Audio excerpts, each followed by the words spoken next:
ఒక Indian film maker తన మూడో సినిమాతోనే హాలీవుడ్ని అట్రాక్ట్ చేసి అక్కడ స్టూడియోలు పిలిచి సినిమాలు చేయమని అడిగాయంటే ఆయన ఏ స్థాయి దర్శకుడో ఊహించవచ్చు. అంతేకాదు సినీ జీనియస్ రామ్ గోపాల్ వర్మన్ సైతం భయపెట్టి సత్యాన అద్భుతమైన సినిమా చేసేలా ప్రేరేపించిన దర్శకుడు ఆయన. Ramu was very disturbed after watching Bandit Queen. I was completely mesmerized by Bandit Queen. Very disturbed, very restless. And Shekhar Kapoor made the best film, but he's not a better filmmaker than me. I want to fuck Shekhar Kapoor, yaar. I am going to fuck him with this film. That's the beauty of inspiration. Filmfare అవార్డులు, జాతీయ అవార్డులు, BAFTA award, Golden Globe award nomination, National Board Review award, 2025లో భారతదేశం యొక్క 3వ అత్యున్నత పౌర పురస్కారం పద్మభూషణ్ అందుకున్న మహాదర్శకుడు ఆయన మరెవరో కాదు, శేఖర్ కపూర్.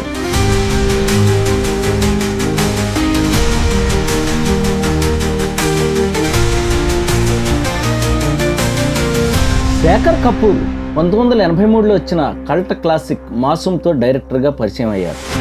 మొదటి సినిమాతోనే డైరెక్టర్గా ఎన్నో మెట్లెక్కేశారు. మాసూమ్ కథ ఒక సక్సెస్ఫుల్ ఆర్కిటెక్ట్ తన ప్రేమించే భార్య, 2 కూతుళ్లతో హ్యాపీ ఫ్యామిలీ చుట్టూ తిరుగుతుంది. ఒకరోజు అతనికి ఫోన్ కాల్ వస్తుంది. తన మాజీ లవర్కు తనకు పుట్టిన ఓ కొడుకు ఉన్నాడని, ఆమె ఇప్పుడు చనిపోయిందని, ఆ పిల్లోడిని ఇప్పుడు ఇంటికి తెచ్చుకుని తన ఫ్యామిలీలో కలుపుకుని సాకాలని అర్థం అవుతుంది.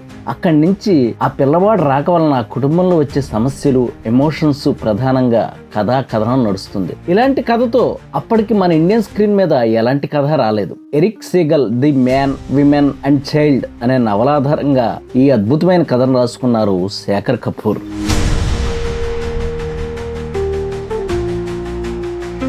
అయితే మాసూమ్ సినిమా తెరకెక్కించిన తర్వాతే అసలు కథ మొదలైంది.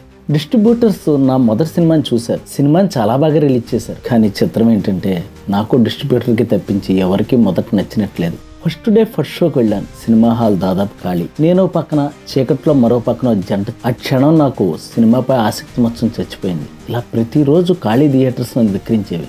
డిస్ట్రిబ్యూటర్స్ నన్ను పిలిచి, నిజంగా అది గొప్ప సినిమానే, కానీ వెరీ సారీ, థియేటర్స్ వాళ్ళు జనం లేదే షోలు వేయలేమని చెప్తున్నారని అన్నారు. అసలు నిజం చెప్పాలంటే ఆ క్షణంలో నాలో ఏ ఆలోచనలు లేవు. అక్కడే హిల్ రోడ్లో చాట్ తింటూ ఉండేవాడిని. అయితే ఆ మరుసటి రోజు మ్యాజిక్ జరిగింది. మా అంకుల్ ప్రముఖ దర్శకుడు విజయానంద్ ఫోన్ చేసి, శేఖర్, మాకు 2 టికెట్లు కావాలి, అరేంజ్ చేస్తావా? హౌస్ఫుల్. నిజంగానే టికెట్లు దొరకట్లేదన్నా. నాకు క్షణం ఏమీ అర్థం కాలేదు. నేను థియేటర్ దగ్గర దాదాపు పరిగెట్టుకుంటూ వెళ్ళాను. అక్కడ లైన్లో జనం టికెట్ల కోసం వెయిట్ చేస్తూ ఉన్నారు. ఏం జరిగింది, ఒక్కరోజులో ఏం మార్పు వచ్చిందో నాకు తెలియలేదు. ఇప్పటికీ నాకు ఆ మంగళవారం నా జీవితంలో ఓ మిరాకిల్. అదే కనుక రాకపోతే నేను చార్ట్ అకౌంటెంట్గా సెటిల్ అయిపోతాను. మాసూమ్ ఎంత పెద్ద సక్సెస్ అంటే 37వ ఫిల్మ్ఫేర్ అవార్డులో మాసూమ్ 8 అవార్డులు గెలుచుకుంది. ఉత్తమ చిత్రం, ఉత్తమ దర్శకుడు, ఉత్తమ నటుడు, ఉత్తమ నటి, ఉత్తమ గీత రచయిత నుంచి ఉత్తమ చిత్రం, ఉత్తమ మహిళా నేపథ్య గాయని వరకు అవార్డుల వర్షం కురిసింది. మాసూమ్ 1983లో ఉత్తమ చిత్రంగా నిలిచింది. మాసూమ్ యొక్క హై సక్సెస్ తర్వాత బాలు మహేంద్ర కూడా నవలను తీసుకుని మలయాళంలో వాలంగల్ అనే చిత్రాన్ని రూపొందించారు. తెలుగులోనూ సోహన్ బాబు తీసిన చాలా సూపర్ హిట్ సినిమాల్లో ఈ స్టోరీ లైన్ కనపడుతుంది. అలాగే గుండం గంగరాజు గారి నాన్న అనే సూపర్ హిట్ టీవీ సీరియల్లో కూడా ఈ స్టోరీ లైన్ కనపడుతుంది మనం గమనిస్తే కనుక. శేఖర్ కపూర్ ఏమంటారంటే, అంతకుముందు నేను ఏ సినిమాకి పనిచేయలేదు. సినిమా గురించి ఏమీ తెలియని వ్యక్తిగా నేను మాసూమ్ రూపొందించాను. ఆ నవల చదివిన తర్వాత నేను చాలా ఎమోషన్ అయిపోయాను. చాలాసేపు ఏడ్చాను. చాలా కాలం ఆ కథాంశం నన్ను వెంటాడింది. అదే నేను ఆ కథతో సినిమా చేయడానికి ప్రధానమైన అర్హతగా భావించాను. ఒక సినిమా చేయాలంటే ఏం కావాలో తెలుసా? దర్శకత్వ శాఖలో పనిచేయటం కాదు, సినిమా ఇచ్చే ఇంపాక్ట్ని గుండెల్లో భద్రంగా కాపాడుకుని దాన్ని తెరపైకి తెచ్చే ప్రయత్నం చేయటం. దానికి బోల్డ్ అంత తపన కావాలి. అలాంటి తపనతో చేస్తే ఎలాంటి సినిమా అయినా అద్భుతంగా మారుతుంది. దానికి బెస్ట్ ఎగ్జాంపుల్ ఈ సినిమా. ప్రస్తుతం ఈ సినిమా సీక్వెల్ చేయడానికి శేఖర్ కపూర్ రెడీ అవుతున్నారు. అలాగే మాసూమ్ సినిమా చూడాలంటే యూట్యూబ్లో ఉంది, చూడొచ్చు. ఫిల్మ్ మేకర్స్కు, ఫిల్మ్ రైటర్స్కు శుభార్త. నోలన్ ఇప్పటిదాకా చేసిన సినిమాలు, వాటి మేకింగ్ వెనకాల సీక్రెట్ ఇన్సైట్స్తో ఎవరూ తీసుకురాని విధంగా ఒక పుస్తకం తీసుకొస్తున్నాం.